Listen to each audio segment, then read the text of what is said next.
afternoon, good evening, and good night. And welcome to Throwbacks, where we talk all things cool and retro. We definitely have some cool retro stuff going on here with some X-Men 97, not one, but two. And we have a little bit of Hobgoblin from the Spider-Man Marvel Legends line. Obviously, these have been out for a little bit, but I finally have a nice space in my collection.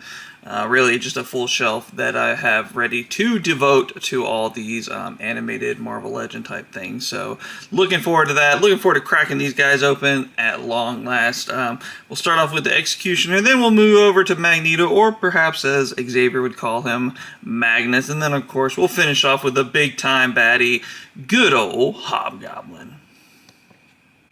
Alright, let's jump right in with the good old Executioner. Now, I can honestly say I'm not 100% sure why I ever bought this figure in the first place. I think it was just on a major X-Men kick after X-Men 97 and said, yeah, sure, why not? Then pulled the trigger and picked up the good old Executioner. But, you know what, maybe he'll surprise me here. Let's find out.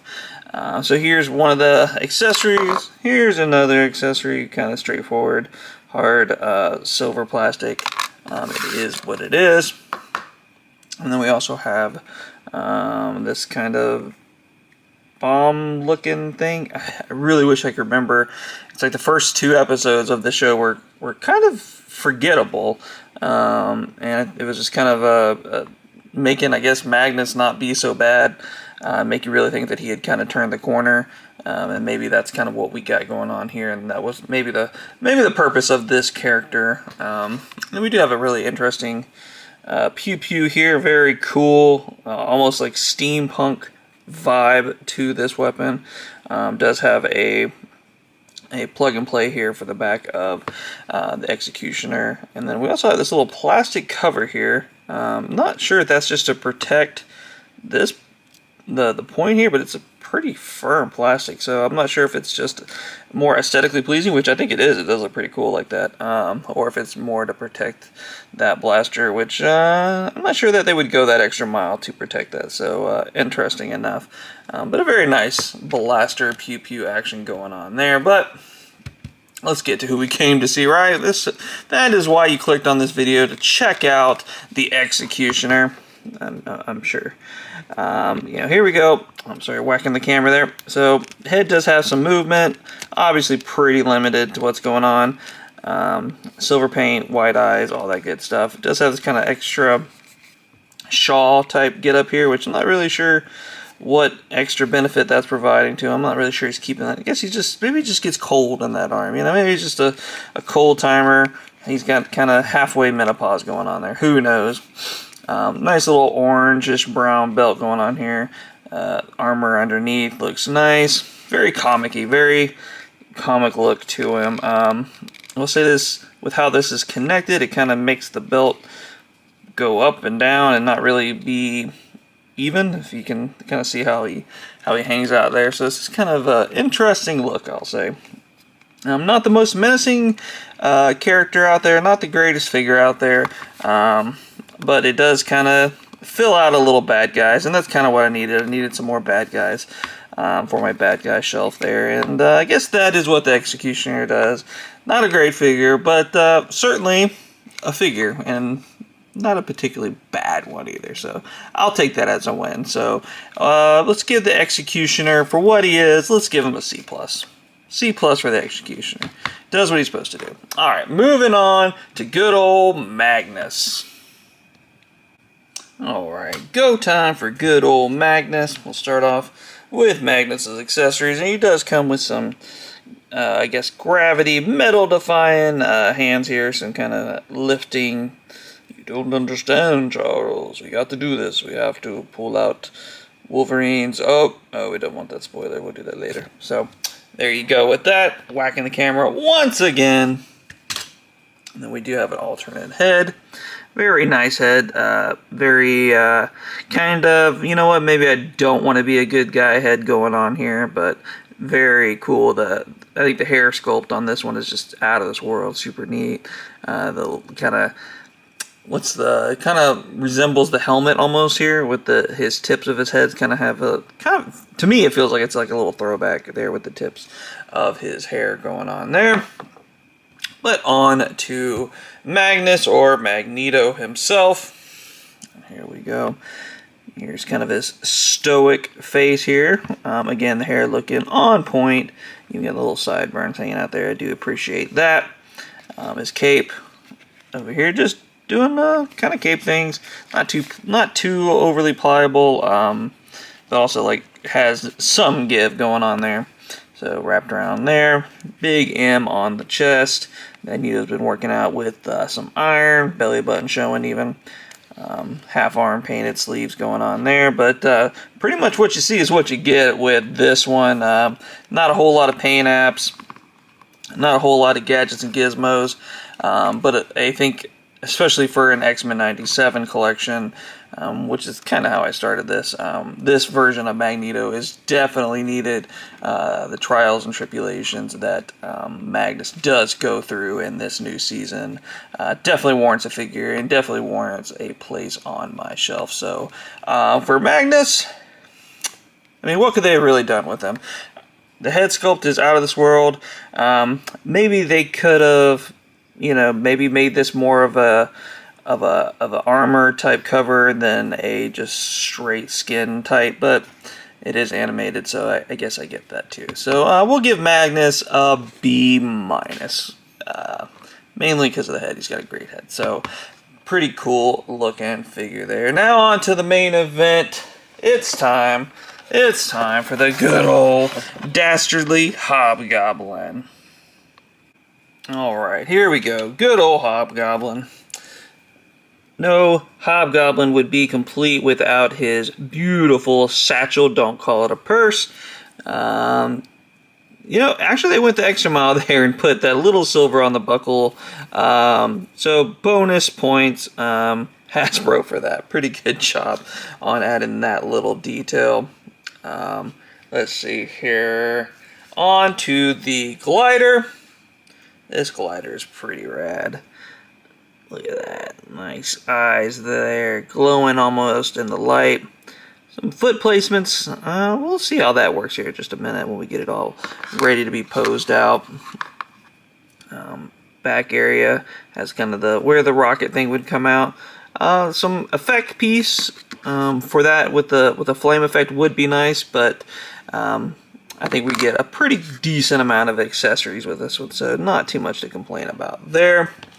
And then, as I said, speaking of accessories, we have a pretty nice one, which I don't think you can really do a Hobgoblin without one of these anyway, but for that matter, they did do it, and it is the kind of pumpkin grenade.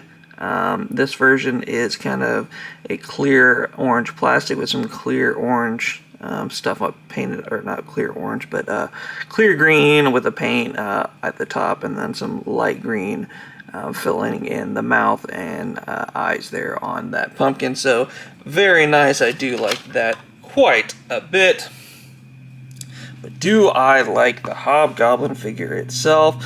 And I think we're going to go with yes. I think this is just an awesome, creepy figure, especially for this time of year, this Halloween season that we are currently in. And even, you know what, a little dark orange. How about a little bit of Thanksgiving too? Why not? We're thankful for the Hobgoblin.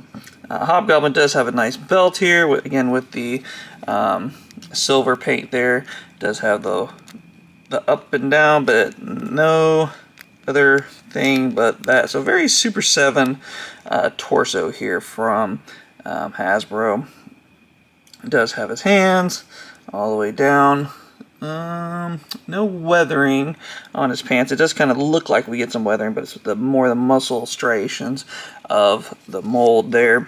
And then some good boots. The boots do have texture, so I do appreciate that. Nice wrinkles, making those look lifelike. And I do appreciate this, and honestly, I can't tell if this is package, like paint coming off of the package, or this was on purpose, because it seems like it's here, and I think there's like another dot here, so it doesn't seem like a whole lot. So I don't know if that was on purpose or not, but I think it looks pretty cool.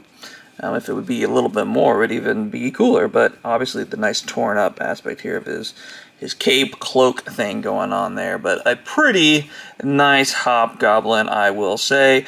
I dig it. I'm gonna give Hobgoblin a solid B+. I think we could do better. I think the chest is kind of a wonk, wonk, wonk, like hello, hello, hello aspect to it. And I think the face is just missing a little something. I don't know, but I really like this. I think this looks great.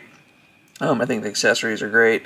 And I think the cape is very nice. So a solid B+ there for the Hobgoblin. But let's get these guys all posed out and give my final thoughts on this. I guess you could call it a wave of my collection. Alright, got them all posed out. Got them all set up how I think I'm going to display them.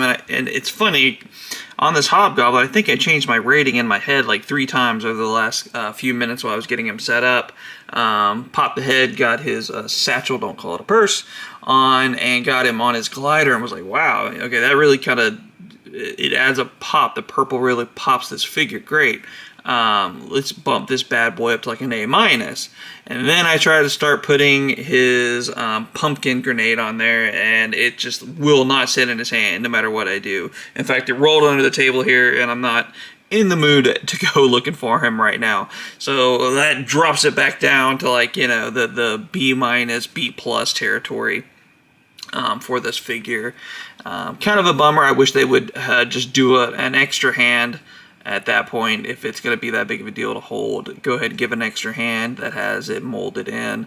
I think that would really have put this figure over the top. So up and down on that one. Definitely some spots you can improve on. Same thing with this Executioner. It's just, you know, it should be cool. It's one of those, like, I feel like it should be cool. It's got this cool grenade thing on his arm. He's got this cool blaster thing behind him. He just just something not quite there. But Magnus, I think Magnus looks amazing. The face on Magnus is just blowing me away. I think it's just perfect. I think it's awesome. And I almost wanted to take this head and put it on my Magneto, my regular Magneto. If I wasn't such a purist for that look, I would do that. But overall, I think these are good, not great figures. Fronters, maybe Hobgoblin just because of how he looks. You know what, Magnus might even be a fronter too, since he's a good guy, and Magneto is one of my favorite characters. But obviously, Executioner is going to be a big-time backer. But what do you guys think about these guys? Obviously, they've been out for quite a while. You can probably still get some of these guys on Amazon, Walmart.com, or heck, even in your local Walmart for that matter. So keep an eye out there if any of these do fancy you. But leave a comment down below. We do appreciate it. And while you're there, go ahead and like the video. And of course, subscribe to the channel as we post new content every single day, be it the newest figures smooth off the shelf right through the door from the delivery man, or maybe something that's collected dust for a few minutes. But all the same, it's new content every single day. We do enjoy bringing it to you, so if you would, go ahead and hit us again with that like, comment, and subscribing to the channel. But alas, from what I understand, my lovely wife has made some grilled cheese sandwiches, so I'm really throwing it back today. Maybe I'll get a Mountain Dew, maybe I'll get a Dr. Pepper, have a nice, warm grilled cheese sandwich, and throw one back for the old times. So for myself and Uncle BJ, I am going to go ahead and throw one back, and we'll see you all next time.